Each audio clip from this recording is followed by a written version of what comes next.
ಹೌದು, ಗೃಹಲಕ್ಷ್ಮಿಯ ಮಹತ್ವಾಕಾಂಕ್ಷೆ ಯೋಜನೆಯಾದಂಥ ಗೃಹಲಕ್ಷ್ಮಿಯ ಹಣವನ್ನು ಜುಲೈ ಮತ್ತು ಆಗಸ್ಟ್ ತಿಂಗಳಿನ ಹಣವನ್ನು 2 ಕಂತಿನಲ್ಲಿ ಈಗಾಗಲೇ ಬಿಡುಗಡೆ ಮಾಡಿದ್ದೀವಿ. ಅವರ ಅಕೌಂಟಿಗೆ ಜುಲೈ ತಿಂಗಳ ಹಣ 7ನೇ ತಾರೀಕಿಗೆ ರಿಫ್ಲೆಕ್ಟ್ ಆಗುತ್ತೆ, 9ನೇ ತಾರೀಕಿಗೆ ಆಗಸ್ಟ್ ತಿಂಗಳ ಹಣ ರಿಫ್ಲೆಕ್ಟ್ ಆಗುತ್ತೆ. ಸುಮಾರು 5,000 ಕೋಟಿ ಹಣವನ್ನು ಈಗಾಗಲೇ ಹಾಕಿ ಬಂದಿದ್ದೀನಿ. ಸೊ 2,500 ಕೋಟಿ ಹಣ ಒಂದು ತಿಂಗಳಿಗೆ, ಇನ್ನು 2,500 ಕೋಟಿ ಹಣ ಇನ್ನೊಂದು ತಿಂಗಳಿಗೆ. ಸೊ ಜುಲೈ ಮತ್ತು ಆಗಸ್ಟ್ 4,000 ಹಣವನ್ನು 1,22,00,000 ಗೃಹಲಕ್ಷ್ಮಿಗಳ ಅಕೌಂಟಿಗೆ ಈಗಾಗಲೇ ಬಿಡುಗಡೆ ಮಾಡಿದ್ದೀವಿ. 7 ಮತ್ತು 9ಕ್ಕೆ ಅವರಿಗೆ ಅದು ತಲುಪುತ್ತೆ.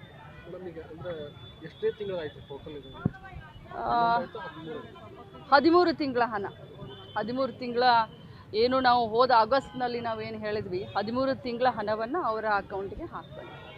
ನಿನ್ನೆ ಪಿ ರಾಜು ಅವರನ್ನು ಬೆಳಗಾವಿ ಜಿಲ್ಲೆಯ ಪ್ರಮುಖ 2 ಸಚಿವರಿದ್ದಾರೆ, ಅವರ ಪೈಕಿ ಒಬ್ಬರು ಭೂ ದಾಖಲೆ ಇದೆ, ಭೂ ಹಗರಣ ಮಾಡಿದ್ದಾರೆ, ಅವರು ದಾಖಲೆಗಳನ್ನು ಬಿಡುಗಡೆ ಮಾಡಿದ್ದಾರೆ. ನೋಡಿ, ಆಧಾರ ರಹಿತ ಇಂಥ ಹೇಳಿಕೆಗಳಿಗೆ ನಾವು ಉತ್ತರ ಕೊಡೋ ಜರುರತ್ತಿಲ್ಲ. ಯಾವಾಗ ಆಧಾರ ಸಹಿತ ಅವ್ರು ಏನು ಮಾತನಾಡ್ತಾರೆ ಅನ್ನೋದನ್ನ ನಾನು ನೋಡಿಲ್ಲ. ಸೊ ಅವ್ರು ಯಾವಾಗ ಆಧಾರ ಸಹಿತ ಏನು ಹೇಳ್ತಾರೆ ಅದಕ್ಕೆ ಉತ್ತರ.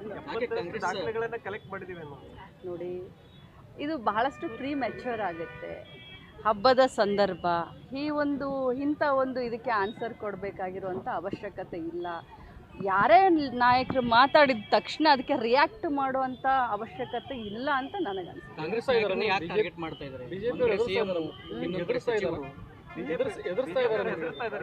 ಯಾರಿಗೂ ಹೆದರೋದು, ಬಗ್ಗೋದು, ಜಗ್ಗೋದು ಇಲ್ಲ ಅಂತ ನಾನು ಹೇಳಿದ್ದೀನಿ, ನಮ್ಮ ಮುಖ್ಯಮಂತ್ರಿಗಳು ಹೇಳಿದ್ದಾರೆ.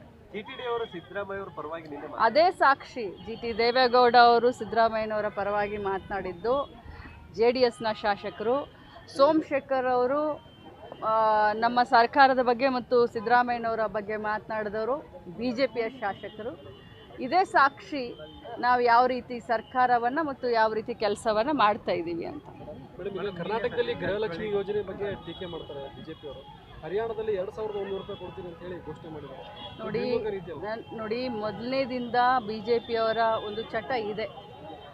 ಎಲ್ಲ ಕಾಂಗ್ರೆಸ್ ಪಕ್ಷದಿಂದ ಆಗುವಂಥ ಕಾರ್ಯಕ್ರಮಗಳನ್ನ, ಯೋಜನೆಗಳನ್ನು ಟೀಕೆ ಟಿಪ್ಪಣಿ ಮಾಡ್ತಾರೆ. ಆಮೇಲೆ ಅದೇ ಯೋಜನೆಗಳು ಸರಿ ಇದ್ದಾವೆ ಅಂತ ಅನುಷ್ಠಾನ ಮಾಡಲಿಕ್ಕೆ ನಮ್ಮದು ಕಾಪಿ ರೈಟ್ ತೊಗೊಂಡಿದ್ದಂಗೆ ಮಾಡ್ತಾರೆ BJPಯವರು. ಕಾಂಗ್ರೆಸ್ ಪಕ್ಷದ ಕಾಪಿ ರೈಟನ್ನು ತೊಗೊಂಡಂಗೆ BJPಯವರು ಆ್ಯಕ್ಟ್ ಮಾಡ್ತಾ ಇದ್ದಾರೆ. ಏನು ಕಾಪಿ ರೈಟನ್ನು ಇನ್ನು ನೋಡಬೇಕು, ಇನ್ನು ಜನ ಹಾಕಬೇಕು ಅವ್ರ ಮೇಲೆ. ಯಾಕಂದರೆ ಲಾಡ್ಲಿ ಬೆಹನಾ ಅಂತ ಮಧ್ಯಪ್ರದೇಶದಲ್ಲಿ ಮಾಡಿದರು, ಈಗ ಮಹಾರಾಷ್ಟ್ರದಲ್ಲಿ 2,000 ರೂಪಾಯಿಯನ್ನು ಗೃಹಲಕ್ಷ್ಮಿ ಥರನೇ ಅನೌನ್ಸ್ ಮಾಡಿದ್ದಾರೆ, ಜಮ್ಮು ಕಾಶ್ಮೀರದಲ್ಲೂ ಕೂಡ ಮಾಡಿದ್ದಾರೆ, ಹರಿಯಾಣದಲ್ಲೂ ಕೂಡ ಮಾಡಿದ್ದಾರೆ. ಸೊ ಬಹುಶಃ ಕಾಂಗ್ರೆಸ್ ಪಕ್ಷದ ಕಾಪಿ ರೈಟನ್ನು BJP ತಗೊಂಡಿದ್ದಾರೆ.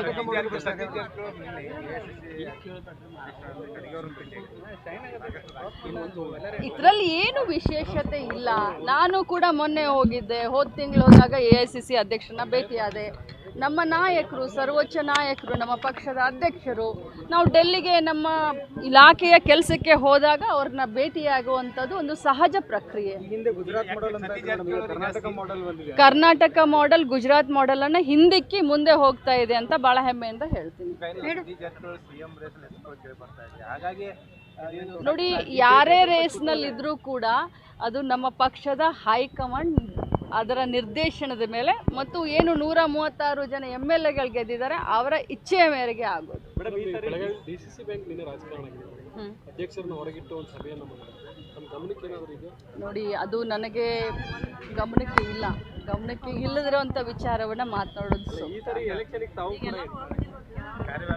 ನೋಡೋಣ, ಇನ್ನೂ ಟೈಮ್ ಬರಲಿ, ಕರೆಕ್ಟ್ ಟೈಮ್ಗೆ. ಹೌದು, ಗೃಹಲಕ್ಷ್ಮಿಯ ಮಹತ್ವಾಕಾಂಕ್ಷೆ ಯೋಜನೆಯಾದಂಥ ಗೃಹಲಕ್ಷ್ಮಿಯ ಹಣವನ್ನು ಜುಲೈ ಮತ್ತು ಆಗಸ್ಟ್ ತಿಂಗಳಿನ ಹಣವನ್ನು 2 ಕಂತಿನಲ್ಲಿ ಈಗಾಗಲೇ ಬಿಡುಗಡೆ ಮಾಡಿದ್ದೀವಿ. ಅವರ ಅಕೌಂಟಿಗೆ ಜುಲೈ ತಿಂಗಳ ಹಣ 7ನೇ ತಾರೀಕಿಗೆ ರಿಫ್ಲೆಕ್ಟ್ ಆಗುತ್ತೆ, 9ನೇ ತಾರೀಕಿಗೆ ಆಗಸ್ಟ್ ತಿಂಗಳ ಹಣ ರಿಫ್ಲೆಕ್ಟ್ ಆಗುತ್ತೆ. ಸುಮಾರು 5,000 ಕೋಟಿ ಹಣವನ್ನು ಈಗಾಗಲೇ ಹಾಕಿ ಬಂದಿದ್ದೀನಿ.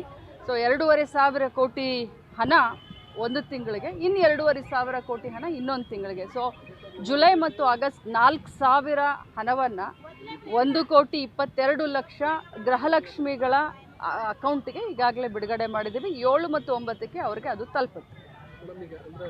ಎಷ್ಟೇ ತಿಂಗಳಾಯಿತು ಟೋಟಲ್ 13 ತಿಂಗಳ ಹಣ, 13 ತಿಂಗಳ ಏನು ನಾವು ಹೋದ ಆಗಸ್ಟ್ನಲ್ಲಿ ನಾವೇನು ಹೇಳಿದ್ವಿ, 13 ತಿಂಗಳ ಹಣವನ್ನು ಅವರ ಅಕೌಂಟಿಗೆ ಹಾಕ್ತಾರೆ. ನಿನ್ನೆ ಪಿ ರಾಜು ಅವರನ್ನು ಬೆಳಗಾವಿ ಜಿಲ್ಲೆಯ ಪ್ರಮುಖ ಇಬ್ಬರು ಸಚಿವರಿದ್ದಾರೆ, ಅವ್ರ ಪೈಕಿ ಒಬ್ಬರ ಭೂ ದಾಖಲೆ ಇದೆ, ಭೂ ಹಗರಣ ಮಾಡಿದ್ದಾರೆ, ಅವರು ದಾಖಲೆಗಳನ್ನು